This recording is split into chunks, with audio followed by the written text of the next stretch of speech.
और आज हम बना रहे हैं अपनी हंटर 350 टोक्यो ब्लैक, जो कि 2025 मॉडल है और इसका डिलीवरी अभी एक हफ्ता पहले ही हुआ है हमारा। और एक्स्ट्रा नॉइज़ जो हो रहा है उसका अवॉइड करें और इसका हम फुल डिटेल रिव्यू आपको बताएंगे कि इसमें हमने क्या क्या करवाया है और इसमें क्या क्या प्रॉब्लम है इस बाइक में, किसको लेना चाहिए किसको नहीं लेना चाहिए। तो सबसे पहले शुरुआत करते हैं कि हमने ये बाइक कितने में ली है। तो ये बाइक हमें पड़ा है 1,02,000 में, सॉरी 2,02,000 में। और इसका जो आपका इंश्योरेंस है वो मैंने खुद से किया है, क्योंकि कंपनी में जो इंश्योरेंस हो रहा था उसमें मुझे लग रहे थे अप्रॉक्स 12,000 और इधर मैंने जो खुद से इंश्योरेंस किया वो 10,500 में हो गया, जो कि एको जनरल कंपनी का इंश्योरेंस है। और ये इंश्योरेंस में टोटल इंजन सारा कवर उसमें आ जाता है, साथ ही साथ ड्राइवर का और पिलियन का दोनों का इंश्योरेंस सब उसमें इंक्लूड रहता है। तो आप भी अगर कभी शोरूम जाएं तो खुद से इंश्योरेंस ट्राई करें, उसमें आपके कुछ पैसे ज़रूर बचेंगे। फिर डिसाइड करते हैं इसमें मैंने क्या क्या लगाया। कंपनी से मैंने कुछ भी नहीं लगवाया है, जो भी सारा एसेसरीज़ है वो सारा मैंने बाहर से ऑनलाइन मंगाया है। ठीक है, कहाँ से मंगाया है वो अगर आपको नीड होगा आप कमेंट करेंगे तो मैं बता दूँगा। बाकी कितना पड़ा वो मैं बता देता हूँ। इसका सारे एसेसरीज़ जो कि आप देख रहे हैं, थोड़ा नज़दीक आकर देख लीजिए। सबसे पहले ये सीट कवर जो फुल्ली वाटरप्रूफ है, ये साथ ही साथ ये बैक रेस्ट गार्ड, ठीक है। उसके बाद आता है ये इंजन गार्ड, ठीक है, जो आप देख रहे हैं ये इंजन गार्ड, और वो सम्प गार्ड जो नीचे लगा हुआ है जो मट्टी वगैरह से बचाता है गाड़ी को, वो ये साइड मिरर जो कि एंड बार मिरर है, ये इसका कैप, और ये डिस्क ब्रेक का ये कवर, ये आपका ये हेडलाइट ग्रिल और पीछे का डिस्क ब्रेक का कवर, वो सारा कुछ मैंने जो मंगाया है ऑनलाइन। इसका प्राइस जो मुझे पड़ा है वो पड़ा है पूरी 6,000 में ये सारा सामान आ गया। और फिटिंग चार्ज मुझे लगा है 350 रुपये। 350 रुपये में सारा कुछ फिटिंग हो गया। अब बात करते हैं, गाड़ी लेते ही मैंने सबसे पहले इसमें PPF कराया है, क्योंकि PPF कराने के बाद आपकी जो गाड़ी का जो ओरिजिनल पेंट है वो लंबे टाइम तक एज इट इज़ रहता है। ये गाड़ी फुल्ली मैट है, लेकिन मैंने इसमें आपका ग्लॉसी वाला चढ़ाया है लेमिनेशन, जिसको PPF बोलते हैं। और बाकी नेक्स्ट टाइम जब मैं 1-2 साल के बाद इसे चेंज करूँगा तो अपने पसंद के अकॉर्डिंग या मैट या ग्लॉसी चढ़ा सकता हूँ, और मेरी गाड़ी बिल्कुल नई की नई रहेगी। बाकी जो पार्ट्स है, जैसे ये सारे पार्ट्स जो ब्लैक है, ये आप कहीं से भी पेंट करा लें, कुछ भी करा लें, कोई फ़र्क नहीं पड़ता है। मेन जो कंपनी का पेंट होता है वो जो ये सारा पेंट होता है इस पर, और टैंक पे, और आपके आगे मडगार्ड, पीछे मडगार्ड और साइड पैनल पे, ये पेंट को प्रोटेक्शन करना बहुत ज़्यादा ज़रूरी है। बाकी जो ये सारा जो पार्ट है, ये सारा पेंट आप कहीं से भी करा लेंगे तो कोई डिफरेंस नहीं रहता है कि कंपनी का पेंट में और बाहर के पेंट में। लेकिन जो ये सारा पेंट होता है जो आपके साइड पैनल पे होता है, लेग और बैक मडगार्ड और फ्रंट मडगार्ड और टैंक पर, ये पेंट जो कंपनी का होता है वो बहुत क्वालिटी वाला होता है, वो बाहर कहीं नहीं हो सकता है, इसीलिए उसका प्रोटेक्शन बहुत ज़रूरी है। अब इसके बाद हम बात करेंगे कि एसेसरीज़ भी हो गया और PPF भी हो गया। PPF कराने में क्या खर्चा आया? PPF कराने में मुझे खर्च आया 2,000 रुपये। 2,000 रुपये खर्चा है। 2,000 कोई बड़ी चीज़ नहीं है, आप करा लें। 1-2 साल के बाद आप जैसे इसको उखाड़ेंगे पूरी गाड़ी आपकी नहीं हो जाएगी। ये मेरे हिसाब से मैं रिकमेंड करता हूँ कि बहुत ही ज़रूरी है PPF कराना। इसके बाद अब बात आती है गाड़ी के परफॉर्मेंस की। और एक चीज़ मैं दिखा दूँ, ये स्टैंड पे मैंने लगाया है। ये अगर आप कहीं अपनी बाइक लगाते हैं तो जब उसको सिंगल स्टैंड में खड़ा करते हैं, बारिश का मौसम होता है, तो गाड़ी ये धंस करके गाड़ी गिरने का बहुत ज़्यादा चांस होता है।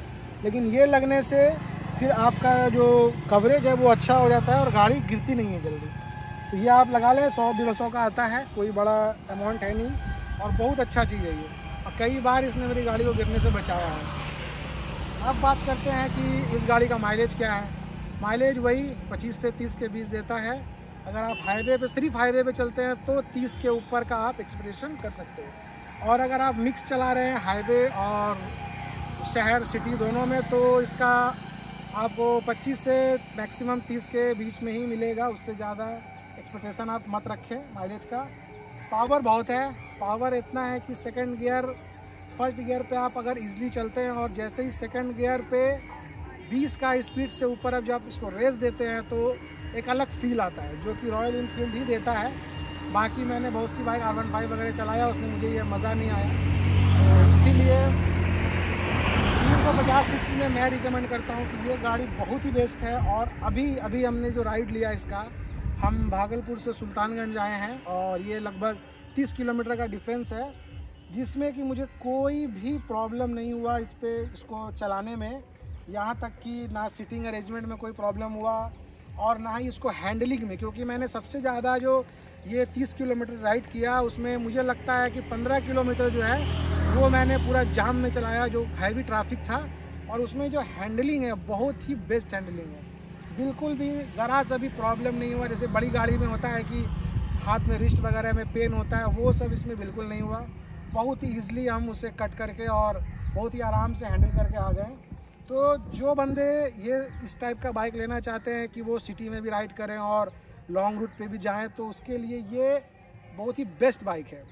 इसका एक तो इसका 350 का इंजन जो है, जो कि रॉयल इनफील्ड के सारे सेगमेंट का एक ही इंजन है। क्लासिक का भी यही इंजन आता है 350 का, और मेटियोर का 350 का भी यही इंजन आता है।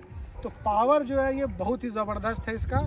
और इसका जो सीटिंग अरेंजमेंट और हैंडल बार अरेंजमेंट, ये सारा कुछ बेस्ट है, क्लासिक से बहुत ही ज़्यादा अच्छा है। अगर ये आप दोनों जगह के लिए चाह रहे हैं, अगर सिर्फ लॉन्ग रूट के लिए आप सोच रहे हैं तो आप क्लासिक या मेटियोर की तरफ जा सकते हैं। लेकिन अगर आपको सिटी राइड भी करना है, डे टू डे लाइफ में यूज़ है आपको बाइक का, तो आप हंटर की तरफ जाएं और आपको बहुत ही मज़ा आएगा, क्योंकि इसमें आप दोनों जगह काम कर सकते हैं। लॉन्ग रूट पे भी जा सकते हैं और शहर में भी बहुत इजीली इसको हैंडल कर सकते हैं।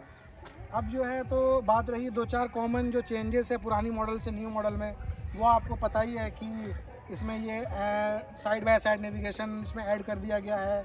इसका ग्राउंड क्लियरेंस थोड़ा बढ़ाया गया है, और जो इसका पीछे का ये सस्पेंशन था वो पहले थोड़ा स्टिफ था, उसको सॉफ्ट किया गया, और अब जो है वो पीछे का वो गड्ढा वगैरह वो फील नहीं होता। और एक इसमें मेजर चेंज है, इसका जो हेडलाइट है, ये हेडलाइट अब LED में आ गया, फुल्ली LED, जो कि पहले आपका हेलोजन लाइट में था, तो ये फुल्ली LED में आ गया है।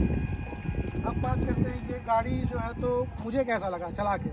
तो मैं अपना पर्सनल ओपिनियन यही दूंगा कि ये गाड़ी अगर आप चाह रहे हैं कि मैं 1,60,000 1,70,000 की कोई बाइक लूँ, तो उस सेगमेंट में आप थोड़े पैसे लगा के ये बाइक ले सकते हैं। और मुझे पर्सनली ये बाइक बहुत पसंद आई। ऐसा नहीं कि ये कोई पेड प्रमोशन वीडियो है, ये मेरा अपना पर्सनल ओपिनियन है, और ये बाइक मैंने खुद के यूज़ के लिए ली है, उसके अकॉर्डिंग मैं आपको बता रहा हूँ। बाकी इसमें कुछ कमी अगर आएगी आने वाले टाइम में, मैं इसको लॉन्ग टाइम चलाऊँगा, क्योंकि मेरा ये प्लान है कि कम से कम इसे मैं 2 से ढाई साल चलाऊँ, उसके बाद ही दूसरी बाइक पे स्विच करूँ। क्योंकि इससे पहले मैं बाइक काफ़ी जल्दी स्विच कर रहा था, 6 महीना साल भर में ही मैं दूसरी बाइक चेंज कर रहा था। लेकिन अब मैंने सोचा है कि इसे 2 साल तक मैं चलाऊँगा, उसके बाद ही इसको चेंज करूँगा। तो फाइनली गाइस, जो रिव्यू था वो मैंने आपको ऑनेस्टली रिव्यू दे दिया है। अब इसका परफॉर्मेंस तो मैं बार बार ही बोल रहा हूँ कि 350 का जो इंजन है और माइलेज का जो कंपेयर है इसका 25 से 30 का माइलेज और 350 का जो इंजन का पावर है इसके, वो रियल लाइफ में जब आप इसको रेस देते हो तो जो फील होता है वो फील रॉयल इनफील्ड के अलावा आपको कहीं नहीं मिलेगा, और वो फील बहुत ही मज़ेदार है। और अगर आप इससे ज़्यादा सेगमेंट का अफोर्ड करते हो, माइलेज से आपको कोई मसला नहीं है, तो फिर आप सुपर मेटियोर की तरफ या फिर 650 शॉटगन की तरफ आप जा सकते हो। लेकिन अगर आपको अपना माइलेज भी बैलेंस करके चलना है और एक अच्छा पावर भी चाहिए, एक अच्छा कंफर्ट सीट, एक लॉन्ग रूट पे जाने के लिए बाइक, एक अच्छा बैलेंस बाइक, तो इससे बढ़िया बाइक मुझे समझ नहीं आ रहा है और कोई दूसरा। बाकी डिसीजन आपका है, आप अपने हिसाब से डिसीजन लें। और कोई भी आपको सुझाव हो या फिर कोई भी कन्फ्यूज़न हो तो नीचे कमेंट करें। Thank you guys.